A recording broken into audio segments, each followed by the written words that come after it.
Hello students, welcome back to our channel commerce village. पिछले video में हमने 11th standard economics का second chapter money के बारे में देखा था। हमने पिछली वीडियो में टाइप्स देखे थे मनी के। इस वीडियो में हम उनकी क्वालिटीज़ और उसके आगे के कंसेप्ट्स जो कुछ भी है वो हम देखने वाले हैं। So let's start. Qualities of money.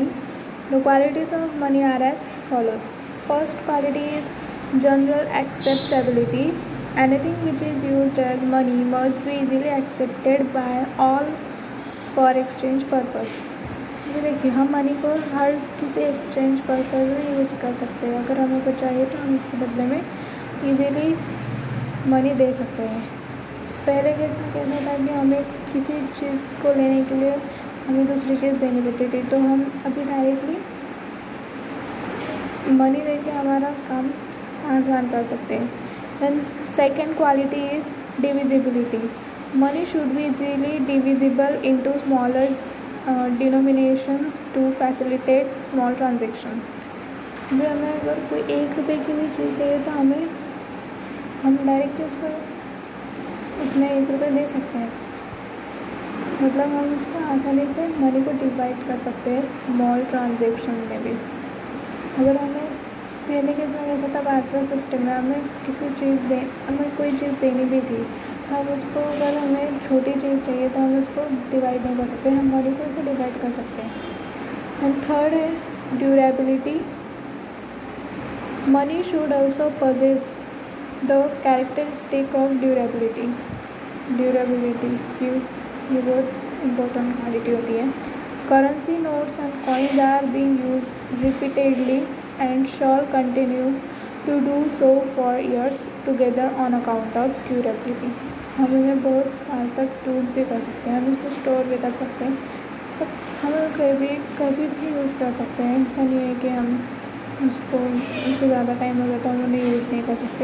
Money ऐसी चीज़ है, हम उसे बहुत टाइम के बाद भी यूज़ कर सकते हैं। देन फोर्थ है रिकॉग्नाइजेबिलिटी। वो रिकॉग्नाइज है, उन्होंने थोड़ा स्पेलिंग मिस्टेक हो गया शायद। Money must be easily recognized. It should have certain distinct mark so as to avoid confusion by the receiving person. हर रिप्रेजेंट मनी पे कुछ मार्क्स होते हैं, जैसे कि हमें कन्फ्यूजन नहीं होना चाहिए, इसीलिए हम मनी को एकदम हम कभी भी उसे पहचान सकते हैं, है ना। तो फिर और पहले it should have certain distinct marks so as to avoid confusion by the receiving person.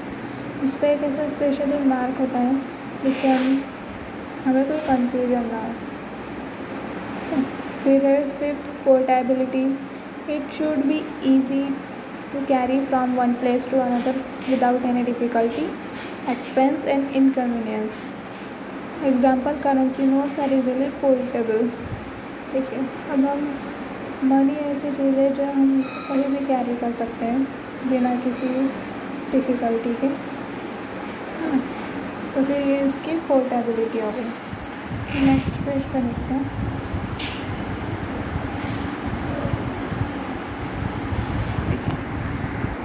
अब 6 दिया है homogeneity. Money of particular denomination must be homogeneous और आइडेंटिकल इन इट्स फीचर्स। देखिए, मनी है जैसे होमोजेनियस है, मतलब ये होमोजेनिटी इसकी क्वालिटी है, मतलब हम इसको इनके अलग अलग फीचर्स से हम इसको पहचान सकते हैं मनी को। Then seventh is stability. Money should have a stable monetary value. It serves as measure of value to exchange goods and services. These goods can be sold and purchased in future as per requirement. Stability कैसे? Money should have a stable monetary value. Money की जो value है वो हमेशा stable होती है. So it serves as a measure of value to exchange goods and services.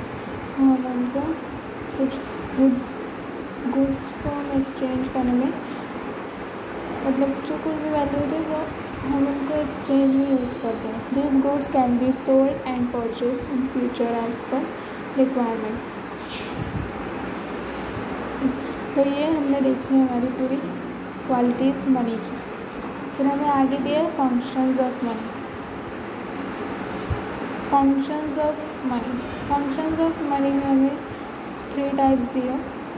First primary functions है, then second secondary function and then contingent function.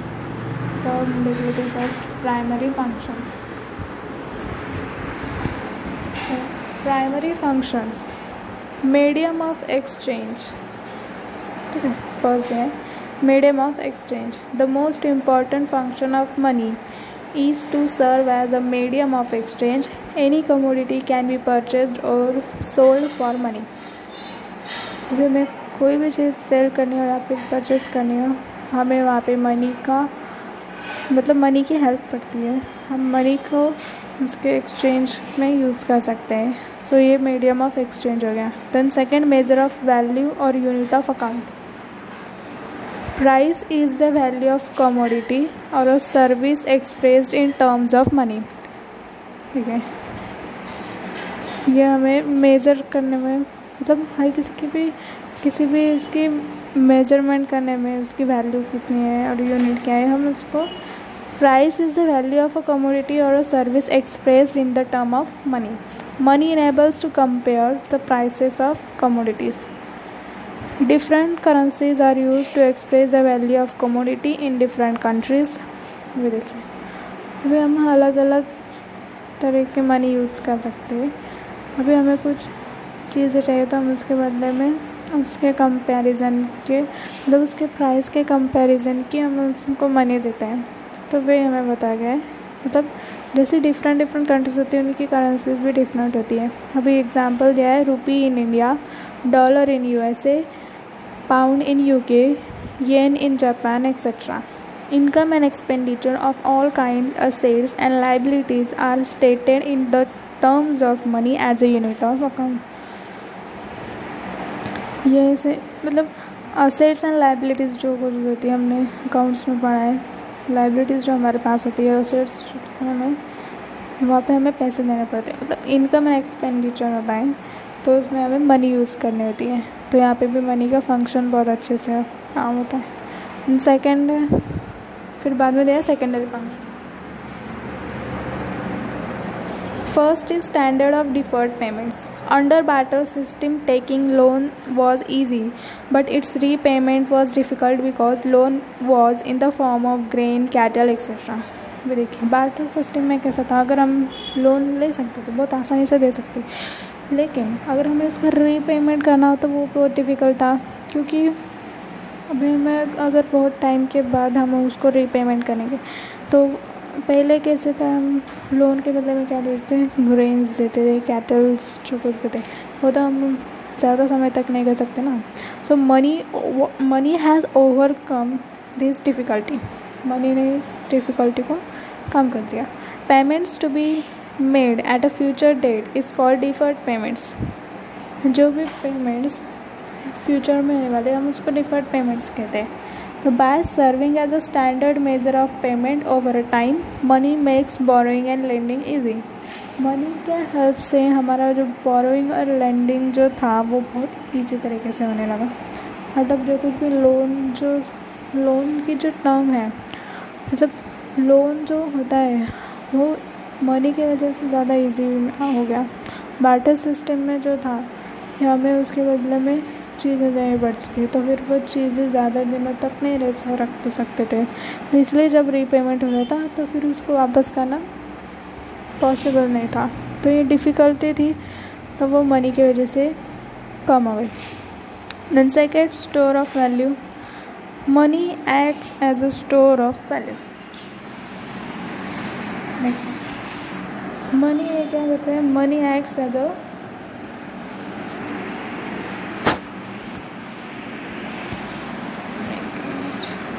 So money acts as a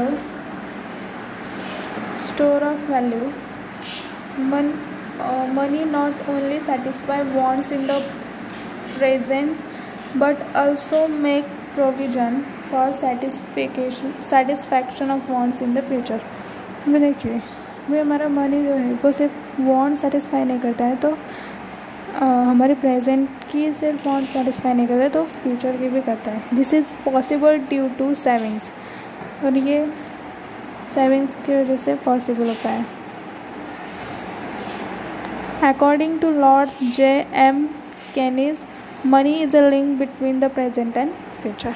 money ये क्या है? Link है present और future में। मतलब देखिए, जो मनी हम आज यूज़ करते हैं, अगर हम आज की कुछ मनी में से हम कुछ पैसे जो है सेव करके रखते हैं, तो वो हमें फ्यूचर में काम आ सकते हैं। तो ये है store of value. And third दे है transfer of value. Money enables transfer of value from one person to another and from one place to another. अभी देखिए, ट्रांसफ़र हो सकता है मनी का कैसे? तो मतलब एक पर्सन से दूसरे पर्सन तक हम मनी को ट्रांसफ़र कर सकते हैं, और एक जगह से दूसरी जगह। Real assets like building, plot, shop, agriculture, एक मिनट,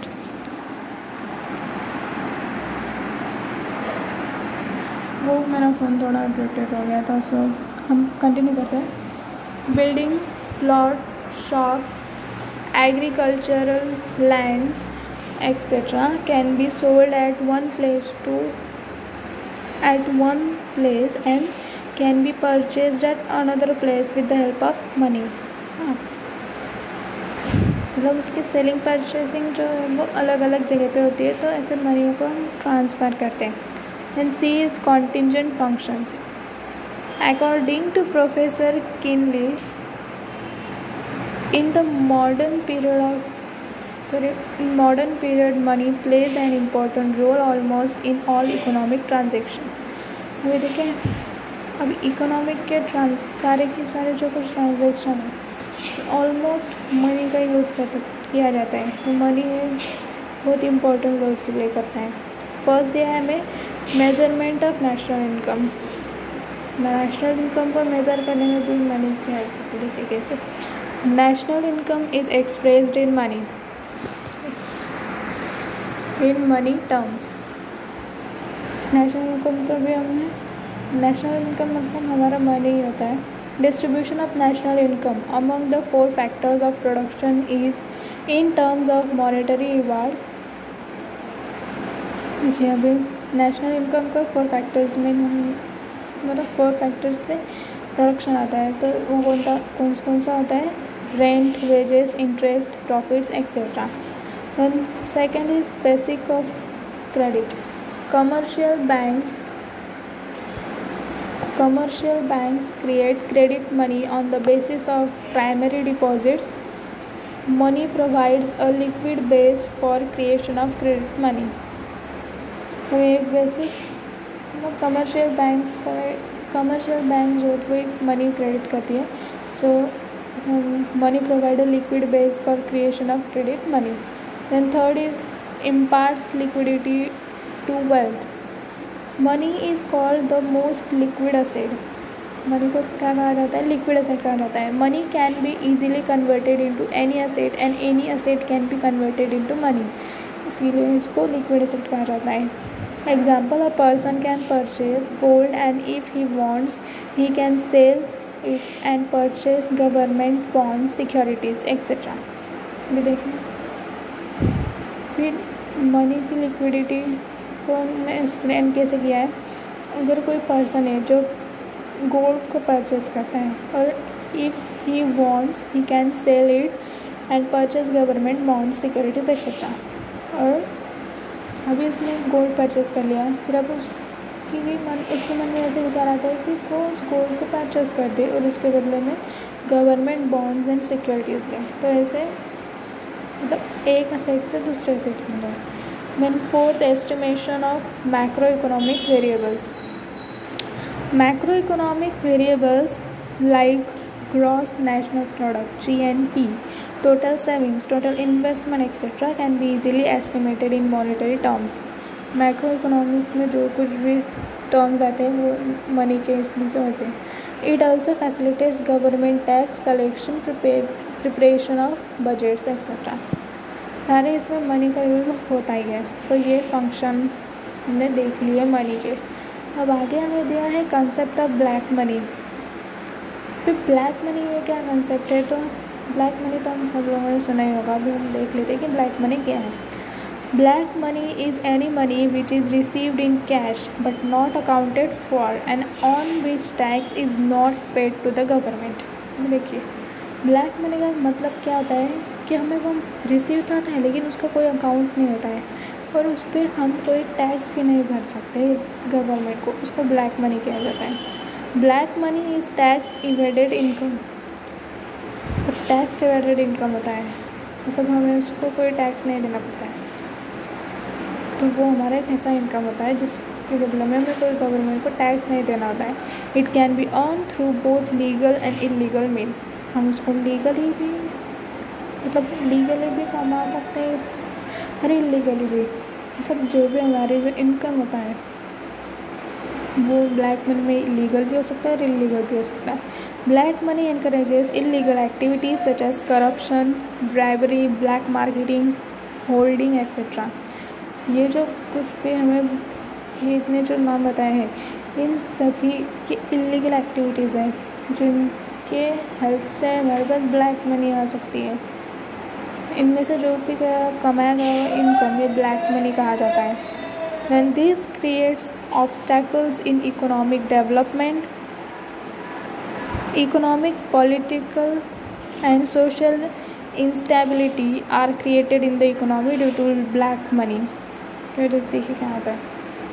इंस्टेबिलिटी क्रिएट होती है इकोनॉमी में है ना ब्लैक मनी की वजह से. To control black money demonetization is one of the tools which many countries have adopted. So demonetization ये जो है demonetization ये बहुत मतलब ब्लैक मनी को कंट्रोल करने के लिए ये जो एक्टिविटी इनको अडॉप्ट किया है बहुत से कंट्रीज़ में. सो यहाँ पर हमारा ये जो सेकंड चैप्टर है वो ख़त्म होता है. अभी नेक्स्ट वीडियो में हम इसकी एक्सरसाइज देखेंगे. तो मिलते हैं अभी अगले वीडियो में. Thank you.